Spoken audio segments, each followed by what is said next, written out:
Mari kita membaca inspirasi kitab suci menurut Imamat bab 25 ayat 10 sampai 13, dilanjutkan ayat 23 sampai 28. Seperti biasa nanti ayat genap kaum perempuan, ayat ganjil. Nanti yang pas fase ke-13 dan 23 itu 2 kali kaum lelaki yang membacanya. Mari kita membaca bersama-sama. Silakan. Dan memaklumkan kebebasan negeri itu bagi segenap penduduknya. Itu harus menjadi tahun Yobel bagimu, karena kamu harus masing-masing pulang ke tanah miliknya dan kepada kaumnya. Tahun yang ke-50 itu harus menjadi tahun Yobel bagimu. Jangan kamu menabur, dan apa yang tumbuh sendiri dalam tahun itu jangan kamu tuai, dan pokok anggur yang tidak dirantingi jangan kamu petik buahnya. Karena tahun itu adalah tahun Yobel, haruslah itu kudus bagimu. Hasil tahun itu yang hendak kamu makan harus diambil dari ladang. Dalam tahun Yobel itu kamu harus masing-masing pulang ke tanah miliknya. Tanah jangan dijual mutlak, karena akulah pemilik tanah itu, sedang kamu adalah orang asing dan pendatang bagiku. Di seluruh tanah milikmu haruslah kamu memberi hak menebus tanah. Apabila saudaramu jatuh miskin sehingga harus menjual sebagian dari miliknya, maka seorang kaumnya yang berhak menebus, yakni kaumnya yang terdekat, harus datang dan menebus yang telah dijual saudaranya itu. Apabila seseorang tidak mempunyai penebus, tetapi kemudian dia mampu, sehingga didapatnya yang perlu untuk menebus miliknya itu, maka ia harus memasukkan tahun-tahun sesudah penjualannya itu dalam perhitungan, dan kelebihannya haruslah dikembalikannya kepada orang yang membeli daripadanya, supaya ia boleh pulang ke tanah miliknya. tetapi jika ia tidak mampu untuk mengembalikannya kepadanya, maka yang telah dijualnya itu tetap di tangan orang yang membelinya sampai kepada tahun Yobel. Dalam tahun Yobel tanah itu akan bebas dan orang itu boleh pulang ke tanah miliknya. Demikianlah sabda Tuhan. Syukur kepada Allah. Bapak Ibu saudara-saudari yang terkasih, pertanyaan yang akan kita jawab seperti biasa. Yang pertama, dalam hal mana peraturan tahun Yobel ini bermanfaat bagi kelestarian alam? Yang kedua, bila saudara yang jatuh miskin, ayat 25, harus menjual tanah miliknya, bagaimana ia bisa mendapatkannya kembali? Yang ketiga, hikmat apa yang kita temukan dalam aturan Israel ini untuk relasi majikan dan orang upahan sekarang ini? Silakan Bapak Ibu saudara-saudari untuk menjawabnya. Kalau kemarin dari kaum ibu dulu, sekarang dari kaum bapak-bapak atau kaum lelaki. Silakan.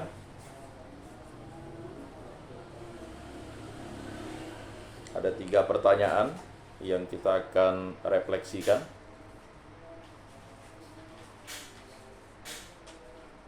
Pak Armadi mungkin, Pak Thomas,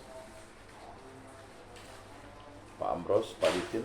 Dalam hal mana peraturan tahun Yobel ini bermanfaat bagi kelestarian alam? Di sini katanya tahun ke-50. Berarti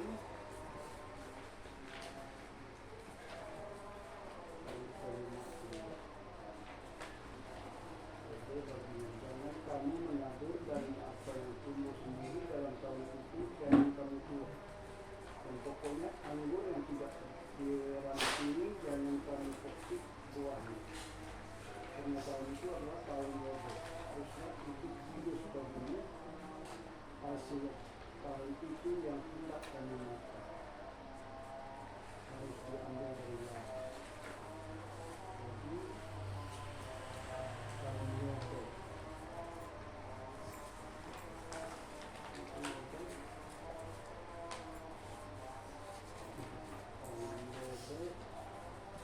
Ini pantang begini. Ya. Jadi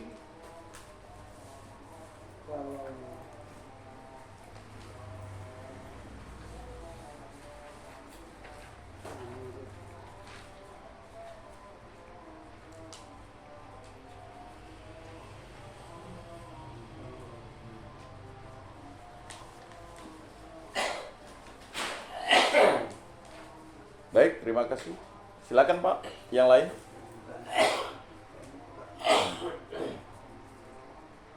Tahun Yobel itu adalah tahun ke-50 dalam kalender liturgi, di mana tahun itu adalah tahun pembebasan untuk semua hal, ya.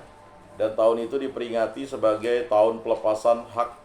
Kalau misalnya itu adalah hak orang, tanah orang, lalu dimiliki oleh orang lain, tanah itu harus dikembalikan kepada pemilik semulanya, karena tanah itu adalah milik Allah, dan tanah itu adalah pembagian yang sudah ditetapkan Allah untuk suku-suku Israel. Jadi orang itu boleh memiliki tanah itu kurang lebih 49 tahun. Hitungannya 49 biasanya tidak sampai. Karena misalnya dia menjualnya ya pas tahun ke-40, berarti dia hanya memilikinya 9 tahun saja begitu. Jadi tahun Yobel itu ditetapkan 50 tahun itu untuk membebaskan segala hak milik yang sudah dijual kepada orang lain, dan orang lain itu harus memberikannya kembali kepada pemiliknya yang sah. Nah, dan juga biasanya tahun Yobel itu ya juga mereka tidak memanen hasil dari panenan itu. Jadi kalau pas kena tahun Yobel itu, ya itu tadi, misalnya anggur tidak mereka, anggur itu kan sebenarnya tumbuhan menjalar, dia harus dirantingi. Banyak yang berpikir dia pohon. Makanya perumpamaan tentang pokok anggur itu kan yang menopang kita itu kan adalah Tuhan Yesus. Kalau tanpa Tuhan Yesus tuh anggur itu ya tidak bisa lah, dia hanya menjalar. Makanya bicara tentang pokok anggur itu kan orang pasti bingung, adakah anggur itu ada pokoknya? Kalau pokok jambu ada, ya kan? Pokok rambutan ada, pokok durian ada. Sama seperti sahang kan ada pokoknya tuh, menjalar. Dia harus pakai turus. Kalau bahasa kami turus ya. Dari kayu belian. Nah, bahasa kami itu turus itu dari kayu belian, ya. Biasanya kalau enggak dia harus ada penopang dari ada satu kayu itu, tapi dia biasanya lebih bagus memang dari kayu belian karena dia tidak akan mengganggu pertumbuhan. Nah, nanti menjalar dipotong. Kebetulan bapak saya dulu ada 1000 batang ya kan sahang, tapi batang kayu belian batangnya. Itunya tetap dijalarkan sampai nanti dia rimbun kan. Nah, dia panen. Nah, samalah seperti itu. Tapi kalau pokok anggur itu kan dijalarkan gitu. Mungkin itu untuk pemahaman sedikit tentang tahun Yobel. Ya, silakan mungkin Pak Thomas. Dalam hal mana peraturan tahun Yobel ini bermanfaat bagi kelestarian alam? Saya pikir tahun ke-50, ayat ke-11, tahun yang ke-50 itu harus menjadi tahun Yobel bagimu. Jangan kamu nabur, dan apa yang tumbuh sendiri dalam tahun itu jangan kamu tuai, dan pokok anggur yang tidak dirantingi jangan kamu petik buahnya. Itu bisa kita lihat atau ilustrasikan seperti suku Baduy tadi. Pada tahun ke-5 diistirahatkan untuk menjaga kelestarian alam supaya kedepannya tanah itu tetap terjaga kesuburan. Selanjutnya pertanyaan yang kedua, bila saudara jatuh miskin, ayat ke-25 harus menjual tanah miliknya, bagaimana ia mendapatkannya kembali? Itu jawabannya bisa dilihat di ayat ke-26. Apabila seseorang tidak mampu punya penebus, tapi kemudian dia mampu sehingga dapatnya tidak perlu untuk menebus miliknya itu. Ya. Yang untuk C saya lost, tidak tahu maksud pertanyaannya. Baik. Silakan dari bapak-bapak lagi. Selanjutnya dari OMK ya. Oh, ketawa Usiga. Kok lalu ketawa?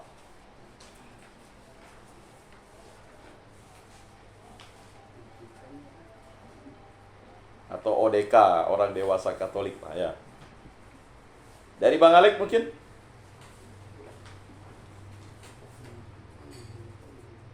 Pak Ditin? Pak Armadi? Ya, kalau belum dari ibu-ibu silakan. Kebetulan ibu-ibu semua.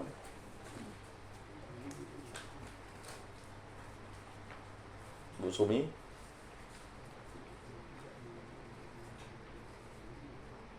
Kalau dilihat yang saya yang C aja ya. Ya. Hikmah apa yang Anda temukan dalam aturan Israel ini untuk relasi majikan dan orang upahan sekarang ini? Sekarang ini ya kan kelapa sawit ya. Itu kan perusahaan tuh kayak model ini lah ya. Pertama dibeli perusahaan. Nanti kalau udah selesai masa itunya tidak salah dibalikan lagi ke yang punya lahan itu. Itu kalau aturannya tidak merugikan kan? Ya, terus selama masa panen dia masih dalam keterikatannya itu yang lebih banyak dapatnya tuh yang orang yang perusahaannya yang punya lahan hanya berapa persen aja. Misalnya dia punya 25 hektar, dia dapatnya 1 hektar tuh hanya berapa 10.000 atau berapa gitu. 10% kan? Atau Jadi, 82? ya kayak gitulah yang C-nya ini. Maunya awalnya bagus lah gitu ya. Dia bilang nanti bagi sama bagi apa, tapi setelah itu karena pengalaman di kampung PT Semai itu Bagus ya ya perjanjiannya. itu yang punya orang tua punya, jadi mereka misalnya 25 hektar dia hanya dapatnya 1 bulan tuh hanya 1 juta, 1,5 juta. Dihitung dari TBS atau suka-suka perusahaan? Suka-suka kayak nggak ngerti juga sih, karena namanya di kampung kan mereka nggak ngerti. Ya. Dikasih dan koperasinya segitu, ya segitu, nggak tahu juga mereka untuk mau protes. Ngitungnya nggak tahu ya, nggak? Ya karena kalau harga sawitnya naiklah dia bayarnya sedikit jadi 3 juta. Karena masyarakat Kalau yang nggak pikir C. dulu kan. Harusnya ngitungnya dari TBS, tandan buah segarnya kan. Totalnya berapa persen kan? Nanti paling dia dari perusahaan akan ngomong, oh ini udah dipotong dari panen, tenaga yang panen, tenaga yang bersihkannya, ada ini jadi bersihnya inilah gitu kata dia. Padahal harusnya hitungannya dari TBS. 10% dari TBS sebenarnya kan. 25 hektar dalam 2 minggu misalnya kalau udah jadi.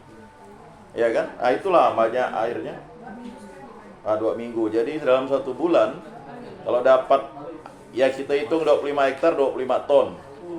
Ya kan? 25 ton berarti 50 ton. Harus itu kan 10%-nya untuk pemilik tanah.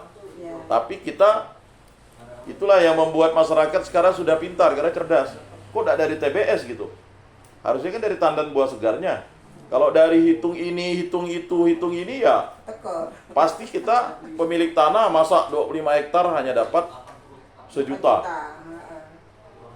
Makanya akhirnya terjadi konflik gitu Pak. Nah, kok sekarang tidak bisa lagi karena rata-rata sudah berpikir kok 25 hektar hanya dapat 1 juta sebulan. Nah, misalnya ya.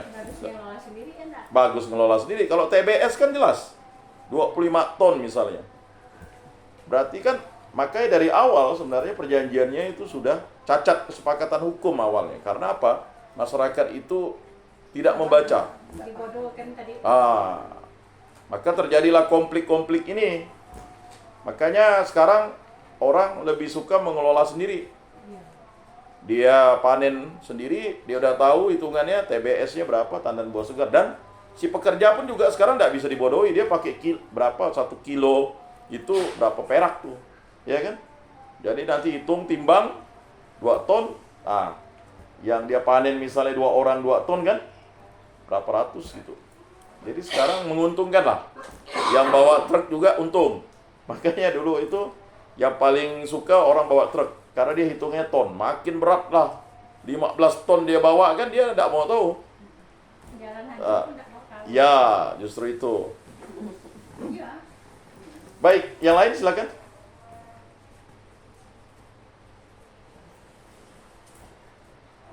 Dari ibu-ibu nih yang senior mengenai ladang kan. Karena memang yang benar-benar menemukan ladang. Kalau kita ini menikmati hasil ladang, tahunya udah ada padi di rumah kan, berasnya udah diantar oleh kakek nenek kan gitu. Kalau dulu kita ke kampung tuh dapat ayam, kalau anak kecil dapat piring putih.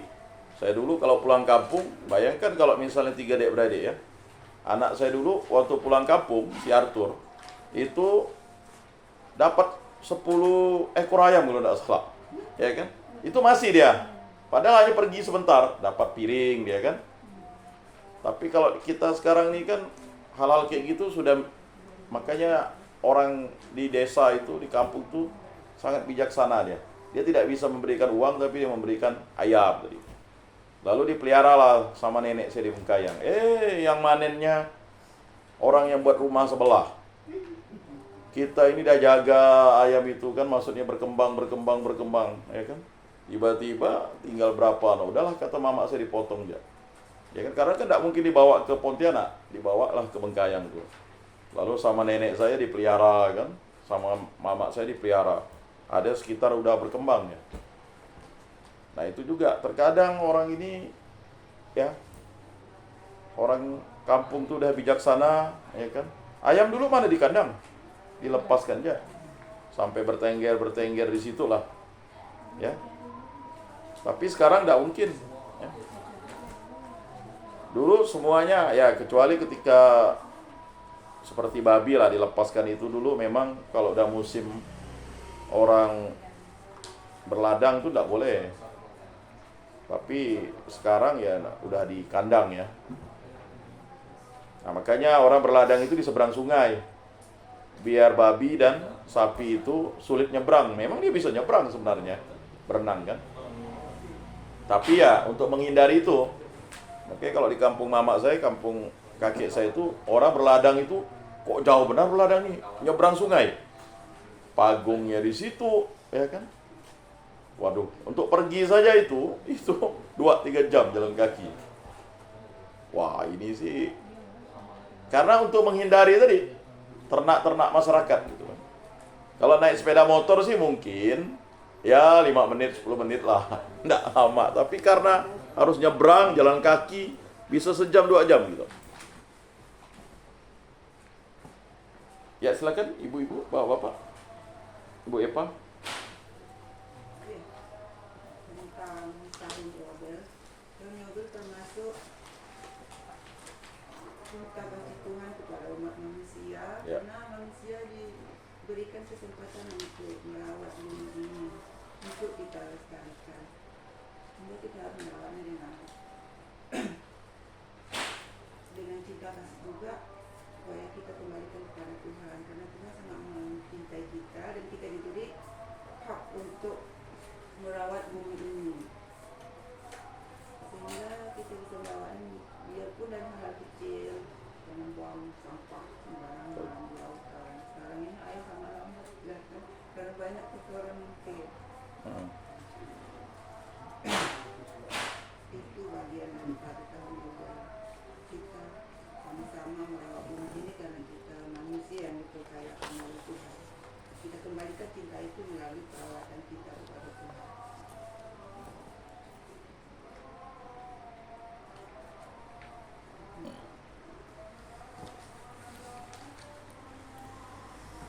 Gimana Bu? Masih ada? Ya silakan. Siska. Tentang pemilik tanah. Yang kita ketahui kan Kalimantan Barat ini kan sukunya kan mayoritas adalah Dayak kan. Tapi kenapa masyarakat yang mendiami tanah-tanah ini bisa suku-suku lain? Contohnya kayak Madura.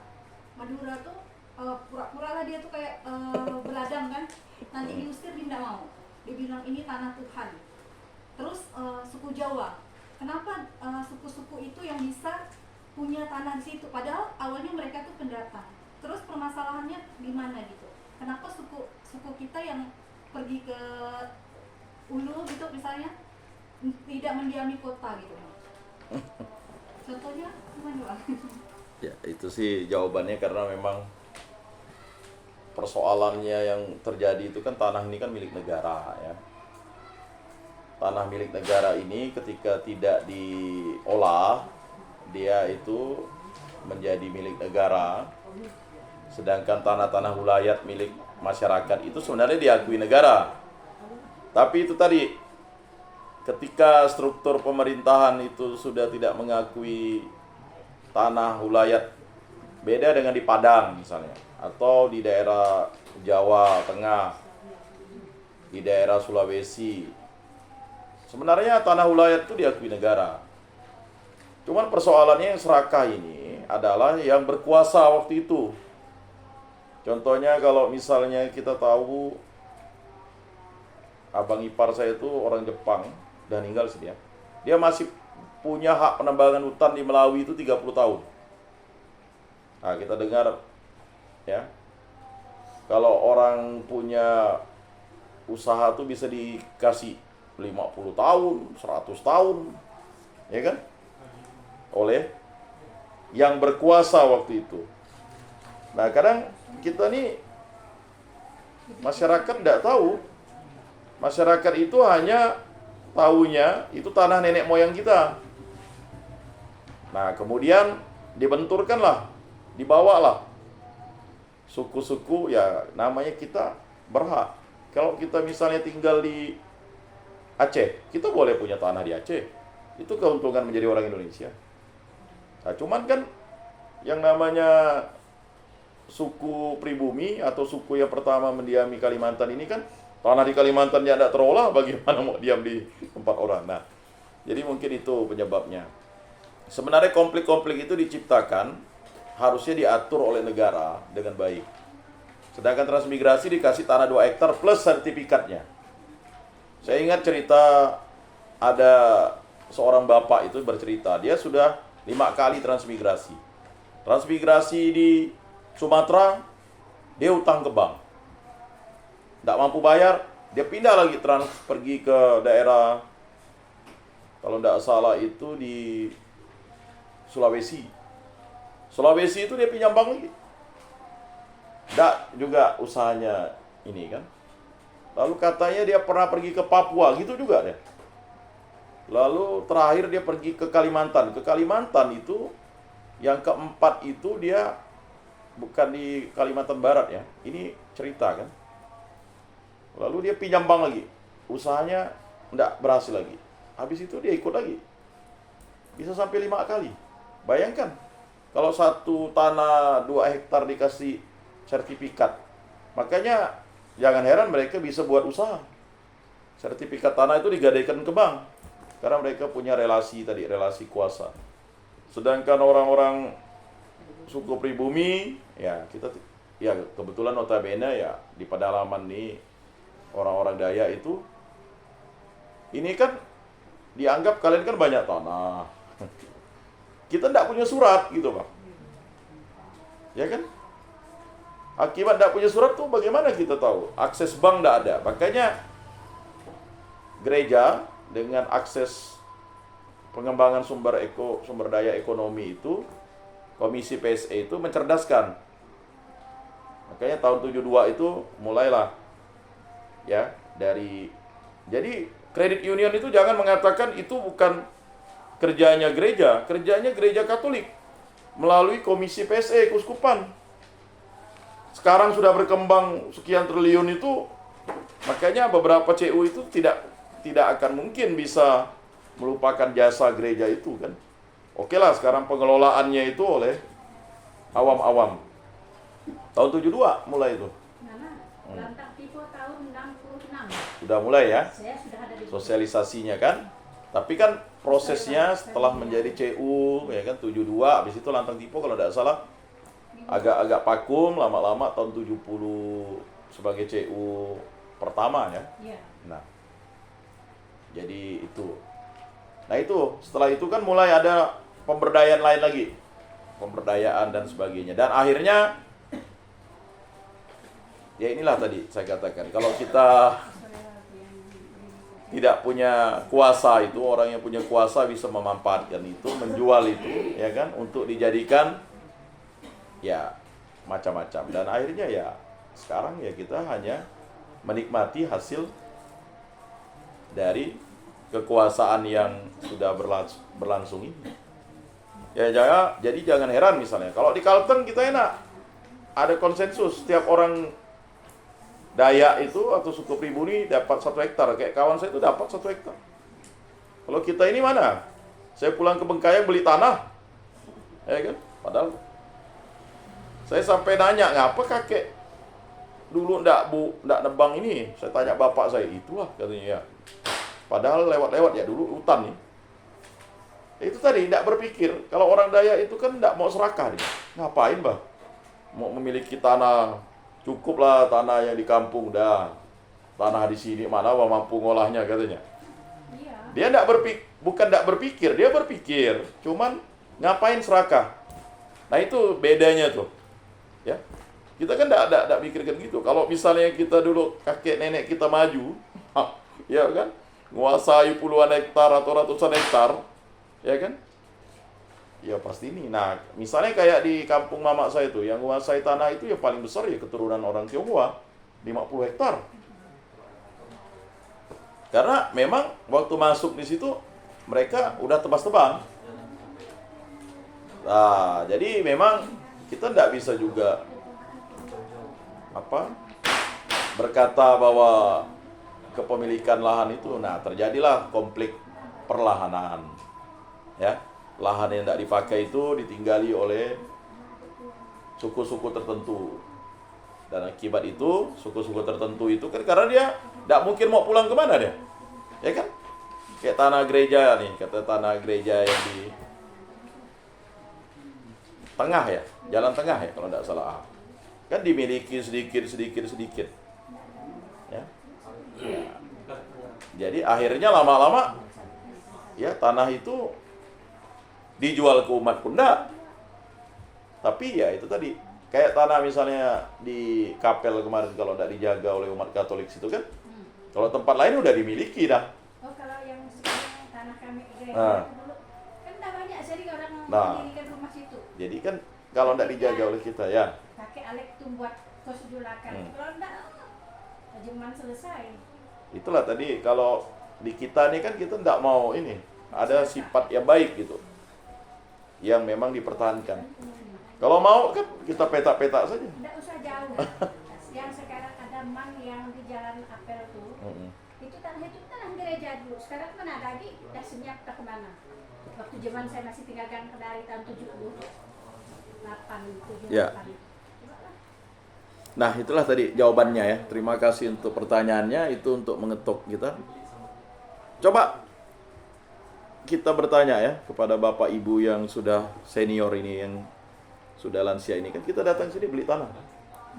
Nggak ada yang tanah yang langsung dapat. Kan unik. Ya kan? Kita semua beli tanah di sini. Ya kan? Dari generasi bapak, mama kita, mertua kita semuanya. Mana ada kita langsung bisa. Karena memang ada kita, ya sampai sekarang pun kita gitu kan. Nggak ada kita bisa mampu nyerobot itu. Dia tahu ya skip Ya. tanah yang deretan CJL sekarang tuh. Itu kan mereka bertiga. Abang Bapak Bunau, Bapak Desi dengan kakek Atur. Mereka tiga dulu kos satu rumah. Ya. Satu kamar. Membeli tanah gitu juga. Mm-mm. Rencana awalnya kan mereka siapa dapat depan tuh undi. Nggak tahu yang tamak itu langsung didirikan yang rumah situ. Itu dia tahu. Cerita masa lalu. Cerita lalu. Memang nggak. Ya semua kan begitu ya. Yang saya tanya yang tinggal di Gang Tebu itu kan semuanya beli. Mana ada simsalabin dia dapat tanah dari kampung langsung di situ. Karena kalau bagi orang Dayak itu pantang kita ngambil tanah orang itu, sejengkal pun tidak mau kita. Karena kita anggap itu hak orang. Karena kita sudah terbiasa di kampung itu kalau udah pampas orang tuh, mau puluhan tahun pun, kalau itu masih pampasnya untuk ladangnya, tidak mau orang ladangi. Karena memang udah ada aturannya itu, adat lebih tuan marah, adat kurang, hantu yang marah. Jadi kita tuh tidak mau, karena disebut turunan tadi itu. Nah mungkin itu juga lah yang menjembatani tentang tahun Yobel ini.